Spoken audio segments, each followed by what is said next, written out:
జీవితంలో ఒక్కసారైనా చేయాల్సిన యాత్ర చార్ధామ్. లతగారి ఆధ్వర్యంలో సంప్రదించండి. మైక్రో ఫైనాన్స్ స్కామ్ కేసులో సింగర్ మంగ్లీ చుట్టూ ఉచ్చుబిగుస్తోంది. ఈ కేసులో మంగ్లీ ఆమె తమ్ముడి పైన పంజాగుట్ట పోలీసులు స్టేషన్లో ప్రముఖ అడ్వకేట్ సుబ్బారావు చీటింగ్ కేసు నమోదు చేయడం జరిగింది. దీంతో ఈ వ్యవహారం రోజుకొక మలుపు తిరగడంతో పాటు తెలంగాణలో సంచలనంగా మారింది.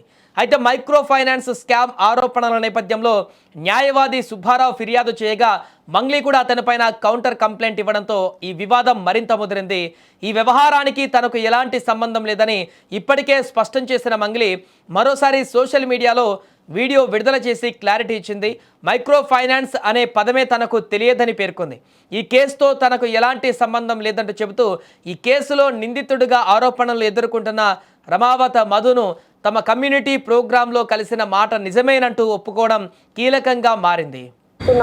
నా వల్ల కావట్లేదు, దయచేసి చెప్తున్నా, మీ అందరికీ చెప్తున్నా, వాస్తవాలు చూపించండి, ఎంక్వైరీ చేసుకోండి, ఇన్వెస్టిగేషన్ చేసుకోండి, ఎక్కడ ఏంటి అనేది. నాకు పాటలు తప్ప, పాటల ప్రపంచం తప్ప నాకు ఏమీ తెలీదు. ప్రజలారా ఎవ్వరు కూడా నమ్మకండి, దయచేసి. మీడియా మిత్రులారా, మీరు పెట్టేదానికి కింద కామెంట్లు చూసి కుమిలిపోతున్నా, నా వల్ల కావట్లేదు అసలు. దయచేసి చెప్తున్నా, నేను తప్పు చేస్తే మళ్ళీ చెప్తున్నా, నన్ను ఎక్కడికైనా పిలవండి, నేను ఎక్కడికన్నా రానికి సిద్ధం. ఏ పోలీస్ స్టేషన్ గడప తొక్కనికన్నా సిద్ధం, జైలుకి పోవడానికి కూడా సిద్ధం. నాకు అసలు ఆ బాధితుడిని చూస్తుంటే ప్రాణం పోతే చాలా బాధ అనిపిస్తుంది. వాళ్ళు నా మీద అనిపిస్తున్నా కూడా మంగ్లీ అని చెప్పి, ఏమీ లేని మంగ్లీ అక్కడ, అసలు మంగ్లీకి సంబంధమే లేదు. వాళ్ళు చెప్తున్న బాధ అనిపిస్తుంది నాకు.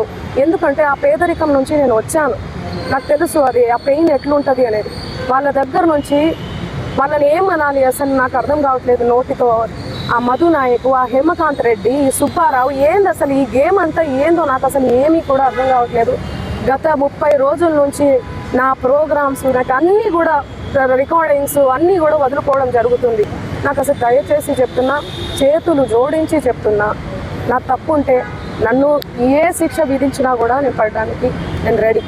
ఇదిలా ఉంటే మైక్రో ఫైనాన్స్ వ్యవహారంలో తాను కూడా ఒక బాధితురాలినేనని, డబ్బులు పెట్టి మోసపోయిన వారు ఉంటే వారికి న్యాయం జరగాలంటూ పోలీసులకు మంగ్లీ ఫిర్యాదు చేసింది. అయితే అకారణంగా తనపైన ఆరోపణలు చేసి బురద చల్లడం వల్ల తాను, తన కుటుంబ సభ్యులు మానసిక వేదన అనుభవిస్తున్నామని ఆవేదన వ్యక్తం చేసింది. రమావత్ మధుతో తనకు ఎలాంటి బంధుత్వం లేదని, చట్టం ముందు ఎవరూ మినహాయింపు కాదని, తప్పు చేసిన వారికి శిక్ష తప్పదని స్పష్టం చేసింది.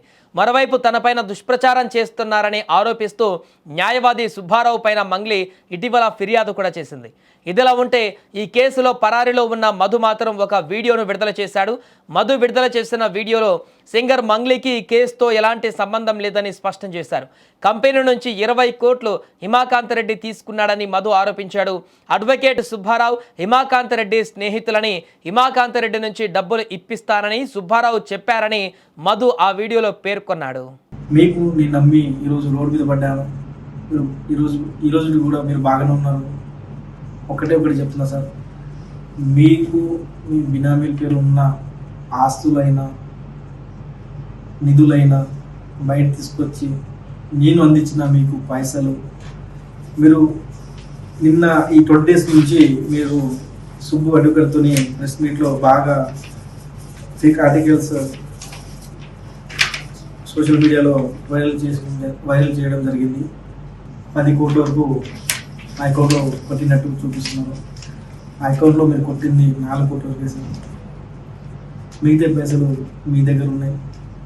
అట్లనే మీ బినామీల అకౌంట్లో మీ కూతురు పేరు మీద ఉన్న బృందశ్రీ ఇంజనీరింగ్ కోర్సులో వరం మీద ఉన్న నేను అలా కూడా 3 నుంచి 4 కోట్లు ట్రాన్స్ఫర్ చేయడం జరిగింది.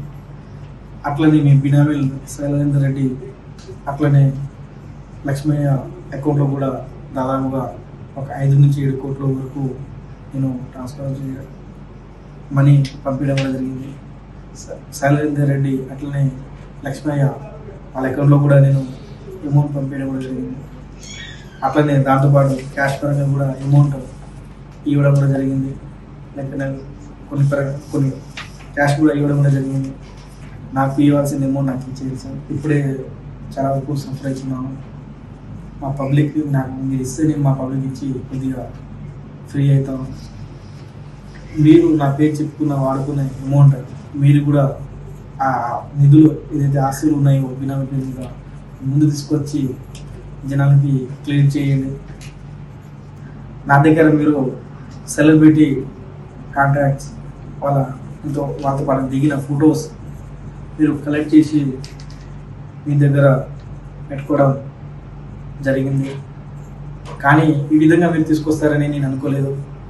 వాళ్ళకు ఈ కేసులో లాగి వాళ్ళ దగ్గర నుంచి మీరు అమౌంట్ గుంజాలని, అమౌంట్ డబ్బులు వసూలు చేయాలని అనుకున్నారు అని నాకు తెలియదు. రైట్, ఇక మరోపక్క ఈ కేసులో పోలీసులు దర్యాప్తును ముమ్మరం చేస్తున్నారు. ఈ కేసులో ఎవరెవరికి సంబంధాలు ఉన్నాయి, ఈ కేసులో మంగ్లీ పాత్ర ఉందా లేదా అనేటువంటి కోణంలో కూడా దర్యాప్తు కొనసాగుతుంది. ఏదేమైనా ఈ కేసు కొలిక్కి రావాలంటే పరారీలో ఉన్నటువంటి మధు దొరకాలి. అందుకే అతని కోసం పోలీసులు ఇప్పుడు గాలిస్తున్నారు.